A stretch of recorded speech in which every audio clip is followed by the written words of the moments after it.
May mga hiwaga na hindi kayang ipaliwanag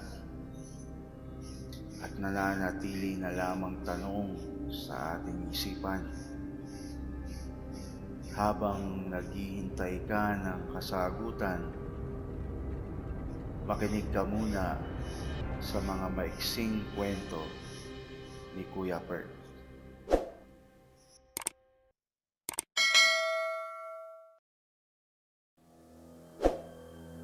Ang pagbabalik sa 1,000 taon. Si Mara Reyes ay isang dalagang siyentipiko. Kilala sa kanilang bayan bilang babaeng naghahabol sa imposible.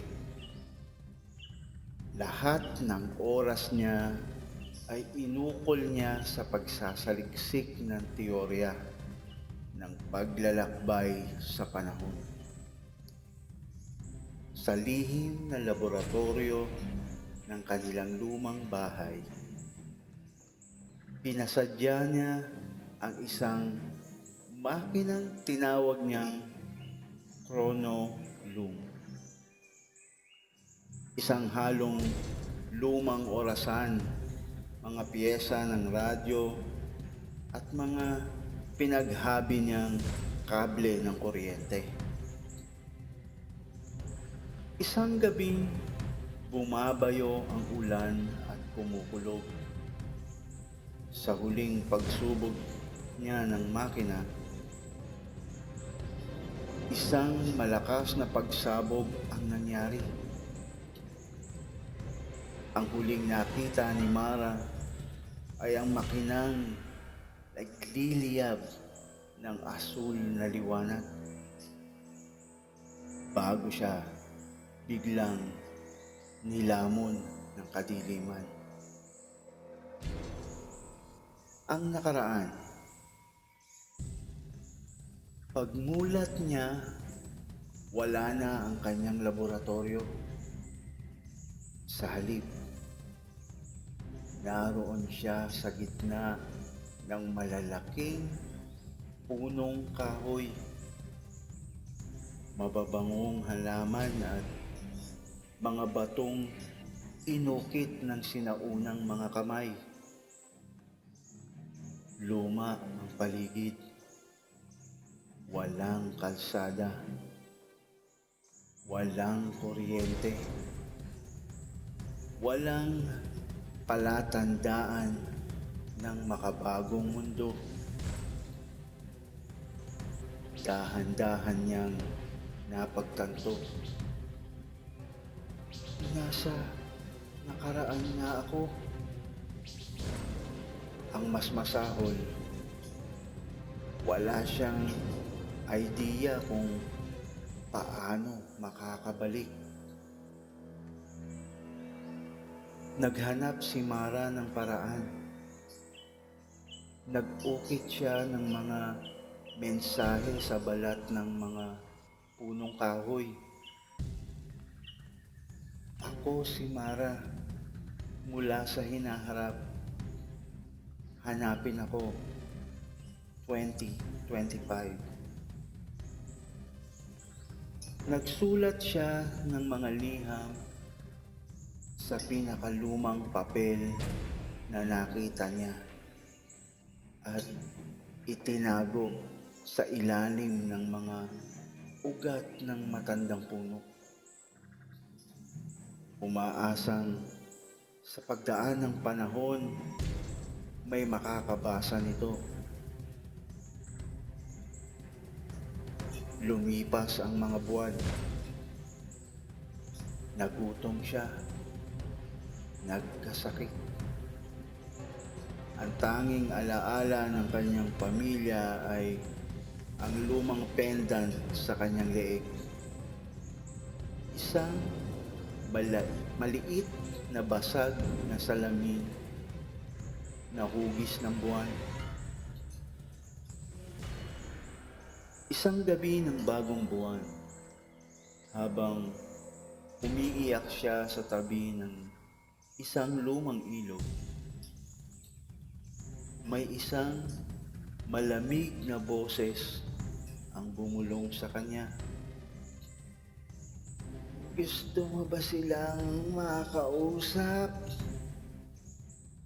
Paglingon niya, isang matandang babaeng baluktot ang katawan ang naroon. Maputi ang kanyang mga mata at tila walang pupilyas. Inilabas nito ang isang basag na salamin at iniabot sa kanya. Tumingin ka. Isipin mo sila. Tawagin mo sila.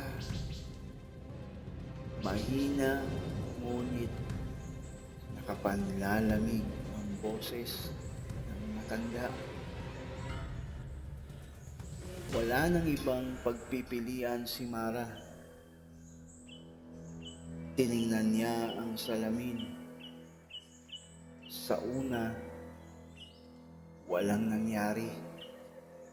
Pero habang iniisip niya ang kanyang ina, ama at kapatid, unti-unting lumitaw ang kanilang mga mukha. Nakita niya ang kanyang pamilya. Umiiyak sa altar ng simbahan. Nagpapamisa para sa kanyang kaluluwa. Mama! Papa! Dito ako! Tulungan niyo ako! Ngunit walang nakakarinig sa kanya. Makakabalik pa nga ba si Mara? Habang pilit siyang nakikipagsigawan, napansin niya ang isang batang babae sa salamin. Hindi niya agad ito nakilala pero may kakaiba sa bata. Matagal itong nakatitig sa kanya at nginitian siya ng malamig. Isang iglap, ang kamay ng bata ay umabot palabas ng salamin at hinila nito si Mara. Ngunit hindi pabalik sa kanyang mundo, kundi sa isang madilim, malamig na mundo ng mga nawawalang kaluluwa. Isang mundo kung saan ang oras ay huminto at ang mga kaluluwa ay paulit-ulit na inuulit ang huling mga sandali ng kanilang pagkabigo. Doon, si Mara ay nananatili. Pilit na sinusubukang maabot ang kanyang pamilya, ngunit laging kulang, laging huli. Ang alamat. Makalipas ang maraming henerasyon sa isang maliit na baryo sa paanan ng bundok, nakatayo ang isang luma at abandonadong simbahan. Sa loob nito, sa pinakalikod na bahagi, may isang antigong basag na salamin. Sinasabi ng mga matatanda, "Huwag kang tititig sa salamin sa gabi ng bagong buwan.